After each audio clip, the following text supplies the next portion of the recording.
नमस्कार, मैं हूं मुकेश राव और आप देख रहे हैं SRB न्यूज। रुक करते हैं इस समय की प्रमुख खबरों की तरफ। उत्तर प्रदेश के आजमगढ़ जिले में वित्तविहीन विद्यालय प्रबंधक संगठन की एक बैठक आयोजित की गई। इस बैठक में विद्यालयों को अविलंब खोलने की चर्चा की गई।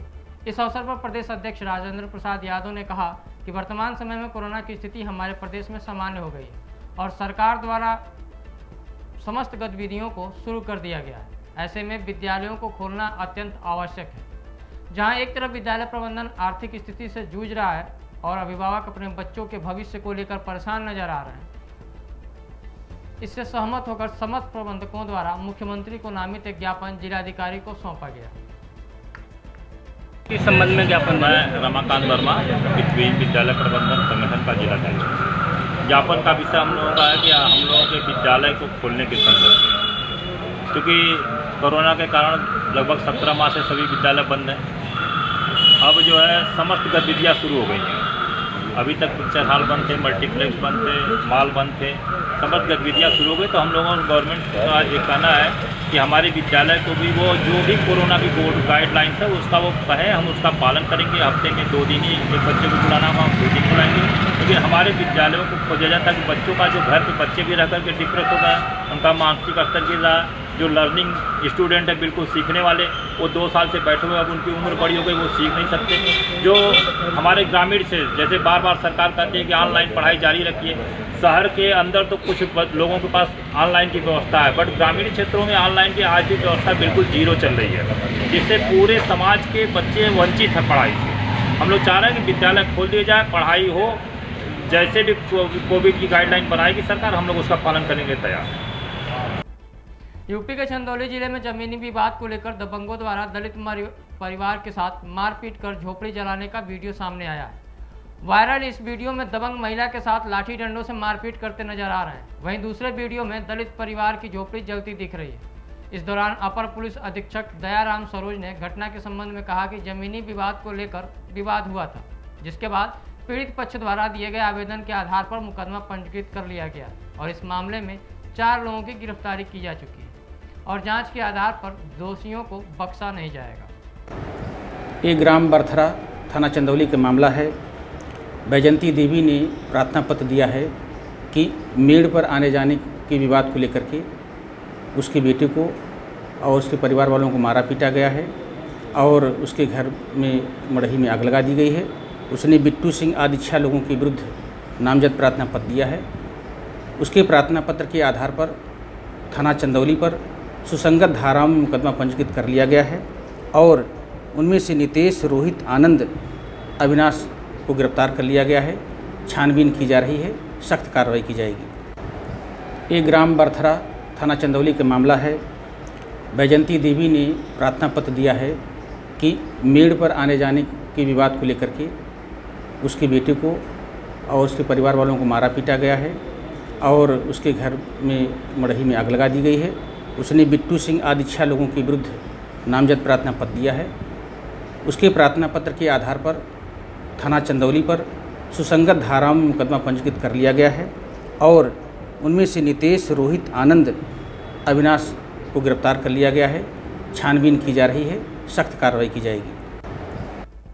उत्तर प्रदेश में ब्लॉक प्रमुख चुनाव की प्रक्रिया चल रही है। वहीं चुनाव आयोग ने 8 जुलाई को सुबह 11 से 3 बजे तक का समय नामांकन के लिए रखा था, जिसको ध्यान में रखते हुए जिलाधिकारी उमेश मिश्रा और एसपी डॉक्टर धर्मवीर सिंह ने पुलिस बल के साथ पहुंचकर जलीलपुर और चांदपुर ब्लॉक का निरीक्षण किया और किसी भी अप्रिय घटना से निपटने के लिए संबंधित अधिकारियों को आवश्यक दिशा निर्देश भी दिए जा रहे हैं। मजिस्ट्रेट साहब के साथ में सभी प्रशासनिक अधिकारी, पुलिस अधिकारी इस समय चांदपुर के जलीलपुर ब्लॉक पर सुरक्षा व्यवस्था एवं यहाँ के मतदान का जायजा लेने के लिए हम लोग आए हैं।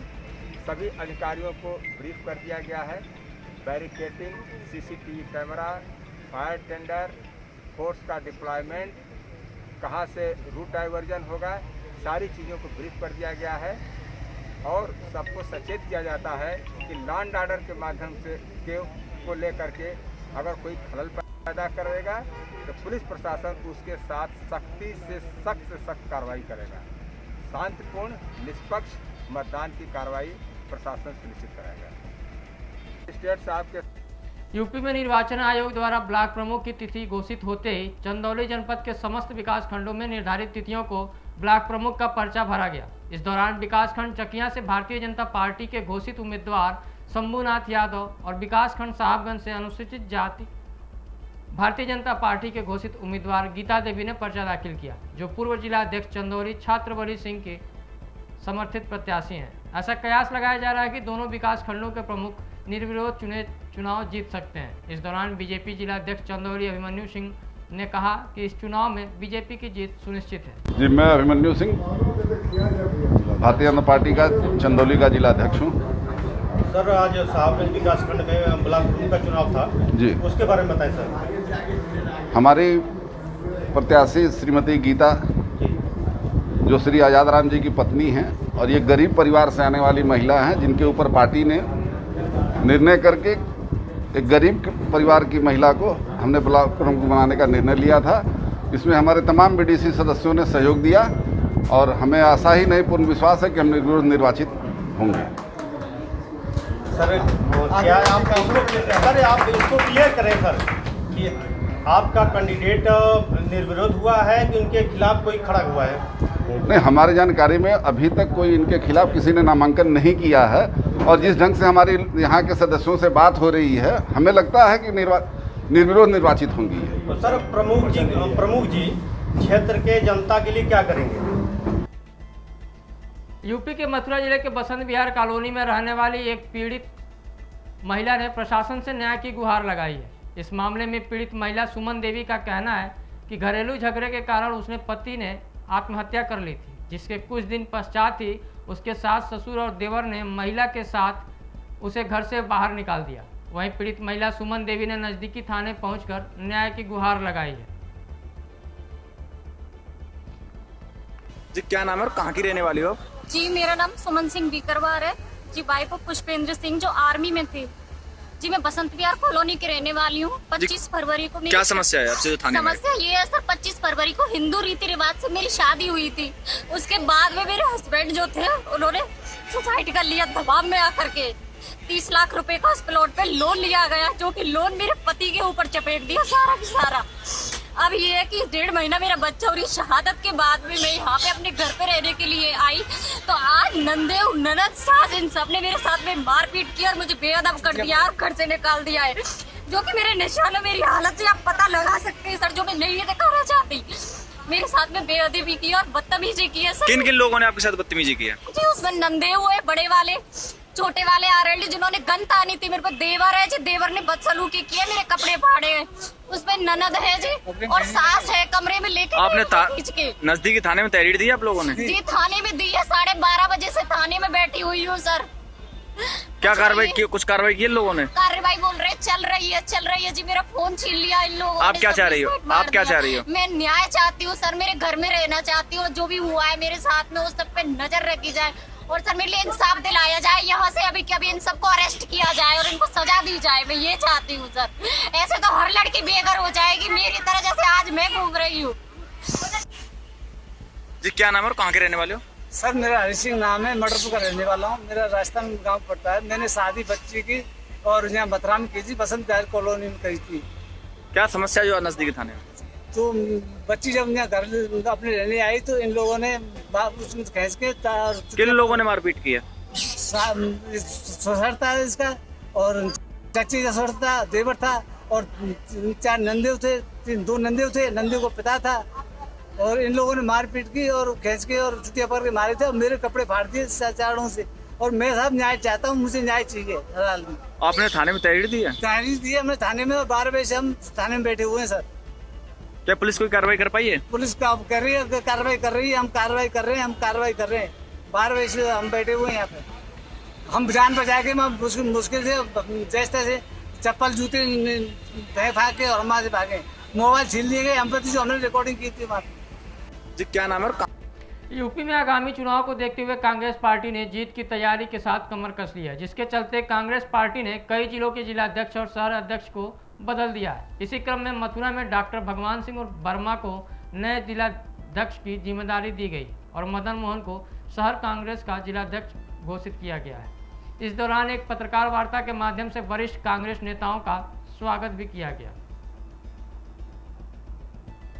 उत्तर प्रदेश के मथुरा जिले के नवीपुर इंडस्ट्री एरिया में चल रहे अवैध टायर प्लांटों से परेशान स्थानीय ग्रामीणों द्वारा मथुरा प्रदूषण नियंत्रण बोर्ड कार्यालय अधिकारी को एक ज्ञापन सौंपकर अवैध प्लांटों को बंद करने की मांग की है। इस दौरान प्रदूषण अधिकारी अरविंद कुमार ने कहा कि जो फैक्ट्री अवैध रूप से चलती हुई पाई जाएगी उस पर जरूरी कार्रवाई होगी। हाँ जी, बताएं जो नवीपुर कोशी कला से जो गांव के जो लोग आए टायर प्लांट के बारे में, तो आपने इन लोगों को क्या आश्वासन दिया? देखिए, मैं सबसे पहले तो नवीपुर के प्रधान जी और जो ये ग्रामवासी आए हैं इन्हें धन्यवाद दूंगा कि इन्हें पर्यावरण के बारे में इतनी रुचि है। और जो नवीपुर की इन्होंने पोल्यूशन वाली बात कही है, इसमें हमने एक टीम बनाई है। लगातार 24 घंटे 24/7 की मॉनिटरिंग हम लोग कराएंगे और जो दोषी इंडस्ट्री होगी उन्हें हम बंद कराएंगे निश्चित रूप से। सर, इन लोगों का कहना है कि पहले भी कई बार इन लोगों पर कार्रवाई हुई पर वो अमल में लाई नहीं जाती, कुछ दिन बंद होती है फिर चालू हो जाती है, ऐसा क्या कारण है सर? नहीं, देखिए, ये बिल्कुल सही बात है कि पहले भी ये बात संज्ञान में आई थी और इसमें हम लोगों ने 8-8 महीने वो जो बंद कराए थे और उनसे हमने ये कहा था जो केंद्रीय प्रदूषण नियंत्रण बोर्ड की गाइडलाइन है स्टैंडर्ड ऑपरेटिंग प्रोसेस, उस प्रोसेस पे वो चलाएं। और जैसा कि ये बता रहे हैं कि दिन में नहीं चलाते, रात में चलाते हैं, तो इसलिए हम इस बार मॉनिटरिंग रात में ही कराएंगे और जो दोषी उद्योग होगा उसे हम बंद कराएंगे। हाँ जी, बताएं जो नवीपुर कोशी कला से यूपी के श्रावस्ती जिले के भिनगा लक्ष्मणपुर मार्ग निर्माण को लेकर जिला पंचायत सदस्य प्रतिनिधि अनशन पर बैठे हुए हैं। वहीं बीती रात उप जिलाधिकारी समेत अन्य अधिकारियों ने मौके पर पहुंचकर समझाने का प्रयास किया, लेकिन कोई बात बनती नजर नहीं आई, जिसके बाद जिला पंचायत सदस्य प्रतिनिधि ने जिलाधिकारी को मौके पर बुलाने की मांग रखी है। आमरण अनशन पर बैठे हैं, क्या है पूरा मामला बताइए।